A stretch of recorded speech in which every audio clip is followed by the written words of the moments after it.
Hindi lingid sa ating kaalaman na napakaraming relihiyon o denominasyon ang lumalaganap sa mundo mula noon hanggang sa kasalukuyang panahon. At bawat relihiyon o denominasyon ay nagpapatutuo na sila ang dating daan at sila ay nasa tamang daan. Ngunit ayon sa banal na kasulatan, may nag-iisa at tanging daan tungo sa ganap na kaligtasan at buhay na walang hanggan. At ang tanging daan na ito ay walang iba kundi ang ating Panginoong Hesukristo. Sapagkat sinabi ni Kristo sa Juan 14:6 sa wikang Griego, Ego ime ionos, kay Alifia, kay Isui, odes erkhete proston patera, ime diemo. Sa wikang Filipino, ako ang daan, ang katotohanan at ang buhay. Walang sinumang makapupunta sa Ama, kundi sa pamamagitan ko. Mga kaibigan at mga kapatid, aming inihahandog sa inyo ang programang Ang Tanging Daan! Isang palatuntunan na hatid sa inyo ng Church of Christ o Iglesia ni Cristo na naniniwala na si Kristo ay tunay na Diyos na nagkatawang tao ayon sa banal na kasulatan. Ang Church of Christ ay may slogan na pinaghuhugutan na We speak when the Bible speaks. We are silent when the Bible is silent. Ang Tanging Daan! Isang palatuntunan na walang ibang layunin kundi maipangaral ang dalisay na mga salita ng Diyos mula sa Biblia. Ang Tanging Daan! At ngayon, narito ang mga alagad ng Panginoong Diyos. Hi, magandang umaga po sa ating lahat. Welcome po sa programang Ang Tanging Daan Facebook account. Yes, mga kaibigan, sana samahan niyo po ako sa aking pagtatanghal sa loob lamang ng isang oras. Ang programang ito ay brought to you by the Church of Christ. Siyempre po sa ating mga sponsors, kapatid Alma and Primitivo Garino and Ani Gaitera ng Italy. Good morning sa inyong lahat mga kaibigan. Maraming salamat sa patuloy na pagtulong po ng ating programa. Siyempre po mga kaibigan, ngayong umaga, sana po samahan niyo ako at sa aking pagtatanghal ngayong umaga mula Mindanao, Visayas, Luzon. Magandang umaga po sa inyong lahat. Ganun din sa ating mga OFW na nakikinig. Magandang umaga, magandang tanghali, magandang hapon, magandang gabi, anumang oras na makita ninyo ating video ngayong umaga. Siyempre po mga kaibigan, ang pangangaral na ito ay para po sa inyo na lalo na yung nasa iba yung dagat po. At pagpalain po kayo ng ating pong may kapal. No? Hello po sa inyo mga kaibigan. Siyempre po mga kaibigan, ngayong umaga bago tayo magpatuloy sa dulo ng ating programa, tayo muna lumapit sa pana ng ating Panginoon sa pamamagitan ng isang panalangin at susundan isang pambungad na awit. Huwag kayong alis, babalik ng Tanging Daan.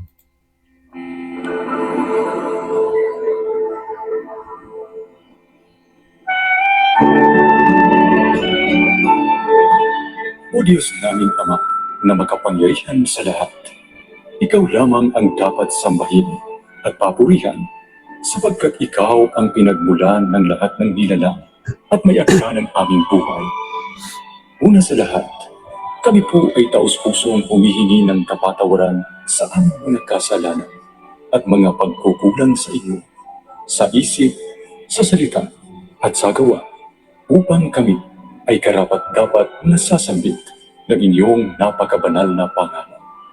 Ama naming banal, habang kami ay nasa himpapawid upang ipangaral ang inyong dalisay na mga salita sa pamamagitan ng programang Ang Tanging Daan, gabayan niyo po kami sa pangunguna ng banal na Espiritu upang ang lahat ng tagapanood at tagapakinig ng programang ito ay makapagtamo ng pagpapalang espiritual.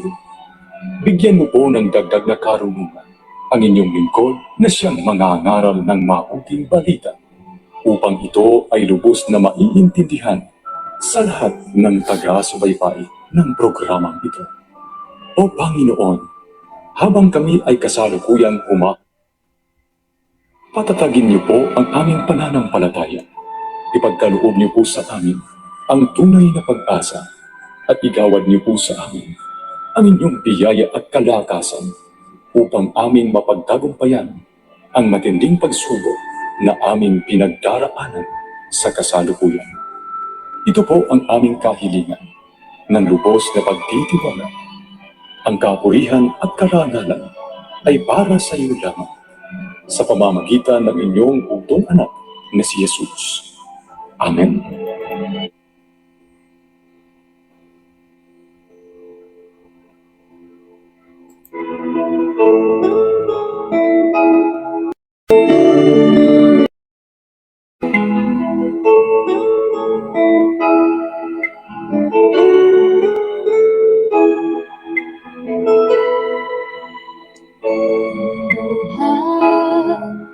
Isang paglalakbay, isang pagkakataon sa ating buhay.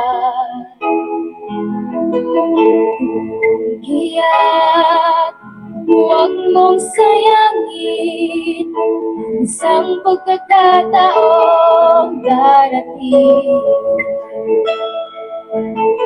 Tulad nito ang pag-ibig ng Diyos, sadyang dumarating sa buhay mo. Ngayon ang araw sa iyong paglalakbay. Huwag kang matakot at siya'y gumagabay. Ituloy mo lang ang iyong buhay. Diyos ay laging nagkagabay.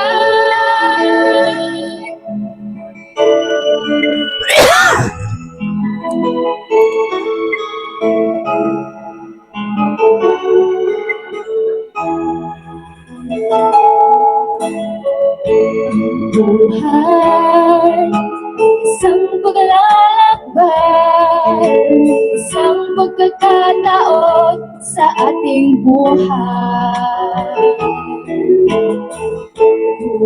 Kaya huwag mong sayangin isang pagkakataong darating. Katulad nito ang pag-ibig ng Diyos, siyang dumarating sa buhay mo.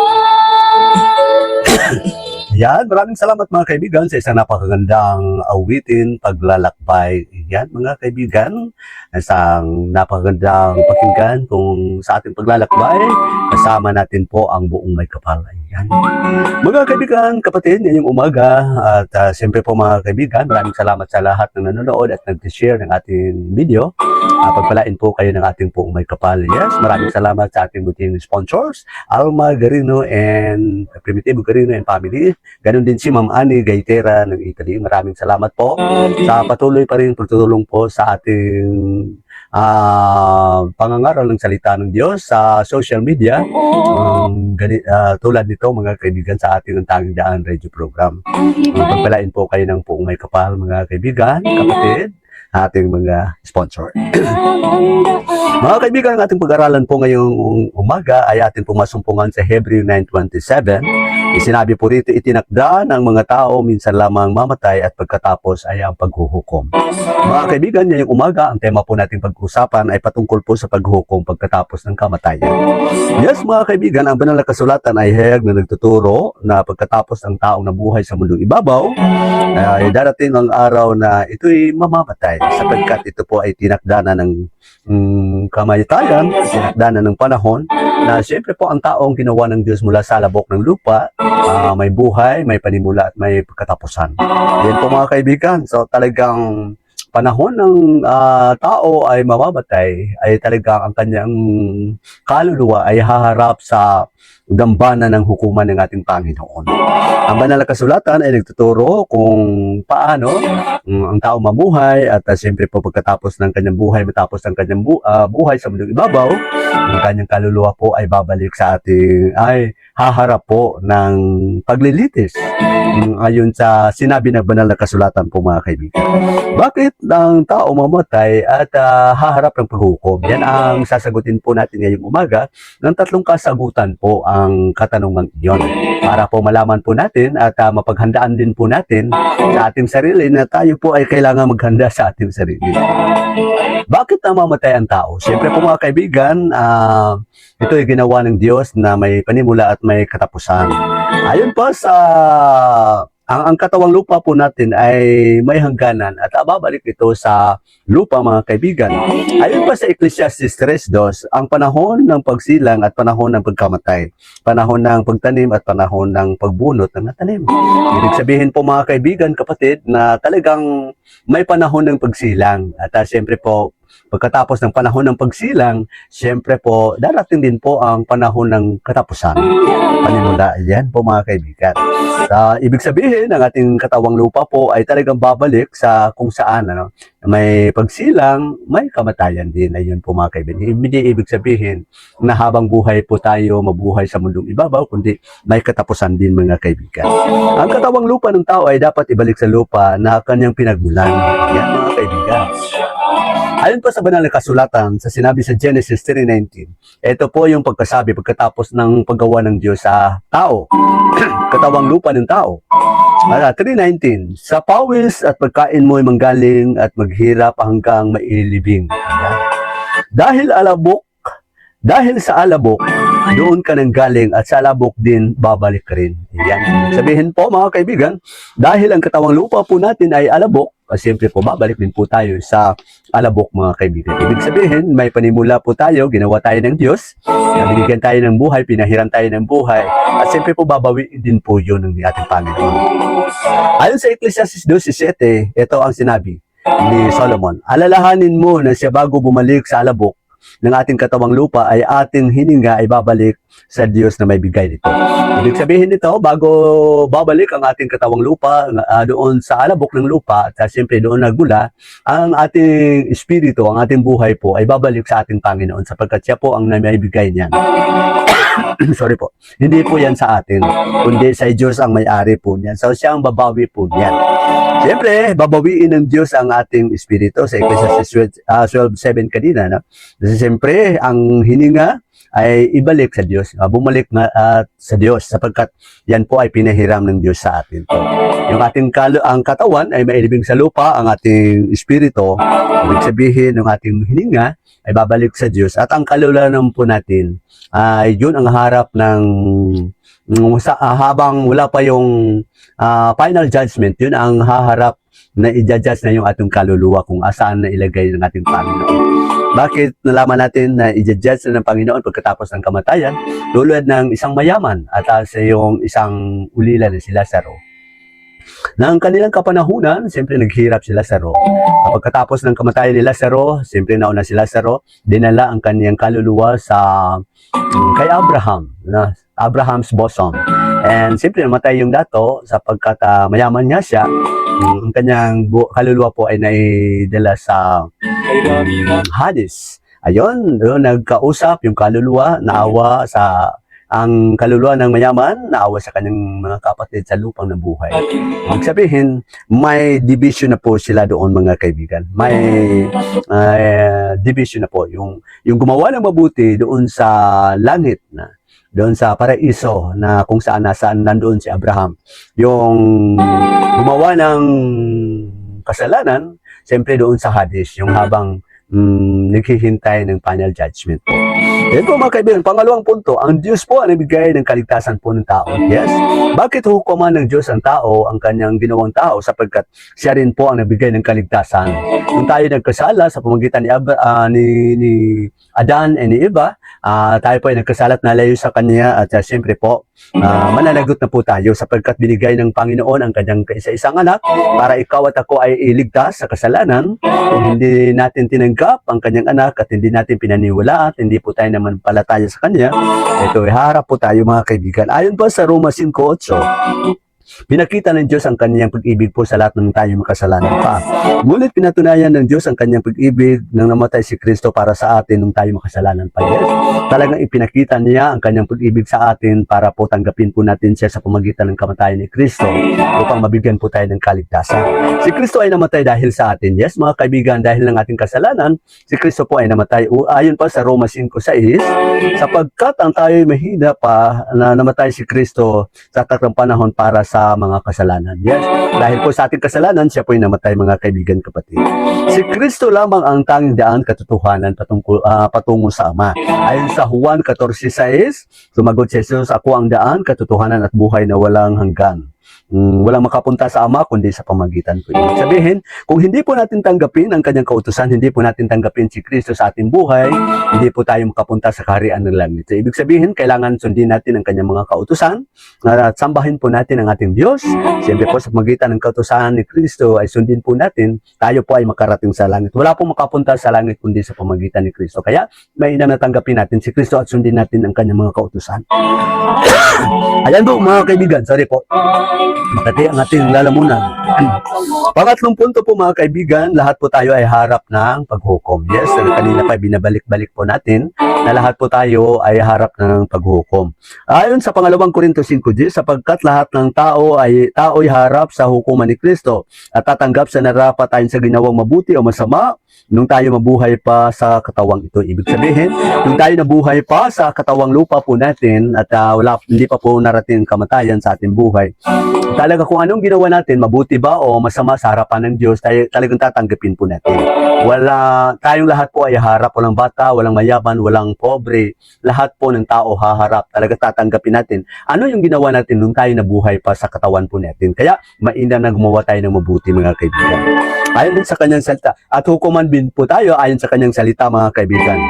Sa Juan 12:48, may ibang hahatol sa ayaw tumanggap sa akin at sa aking mga salita.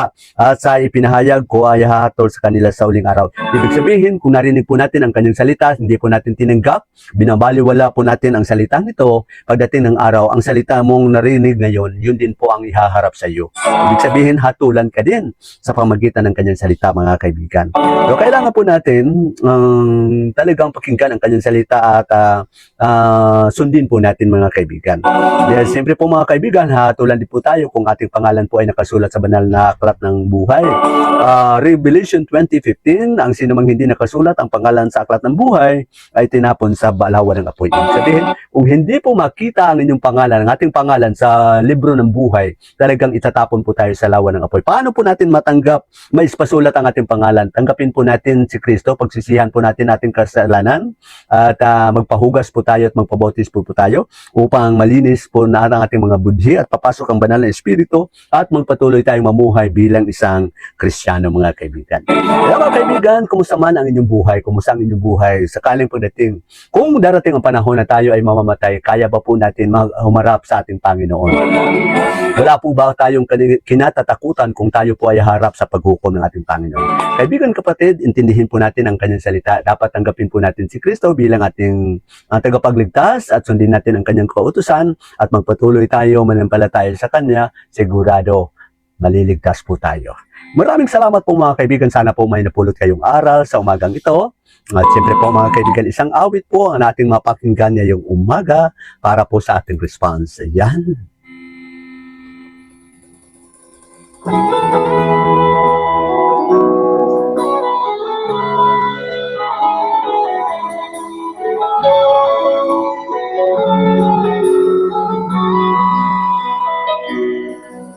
Ikaw lang, O Diyos, ang himig ng buhay ko. Ikaw lang, O Diyos, ang kalakasan ko. Sa buhay at sa puso ko, itataas kita. Kahalahaman ka at tapat sa iyong salita.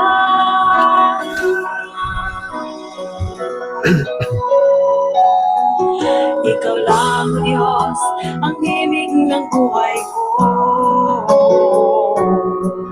Ikaw lang, O Diyos, ang kalakasan ko. Sa buhay at sa puso ko, itataas kita. Kahangahangan ka at tapat sa iyong salita.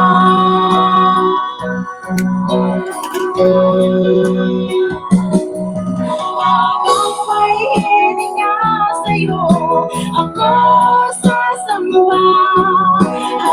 Habang mayroong lakas, pupurihin kita.